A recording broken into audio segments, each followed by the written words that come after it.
ইংল্যান্ডের বিশ্বকাপ জয়ী ক্রিকেটার মঈন আলী সম্মানসূচক ডক্টরেট ডিগ্রি লাভ করেছেন।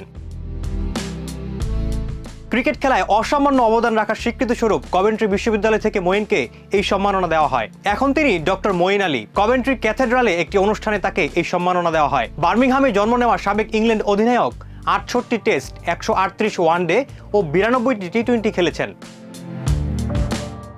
2019 সালে ওয়ানডে বিশ্বকাপ ও 2022 সালে টি-20 বিশ্বকাপেও হয়েছেন চ্যাম্পিয়ন। ইংল্যান্ডকে 13 ম্যাচে নেতৃত্ব দেওয়া মঈন বলেন, কভেন্ট্রি বিশ্ববিদ্যালয় আমাকে এই চমকপ্রদ সম্মানে ভূষিত করায় আমি রোমাঞ্চিত।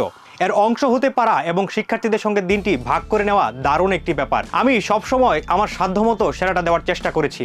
গত সেপ্টেম্বরে আন্তর্জাতিক ক্রিকেট থেকে বিদায় নিয়েছেন এই অলরাউন্ডার, তবে খেলে যাচ্ছেন ফ্র্যাঞ্চাইজি ক্রিকেট।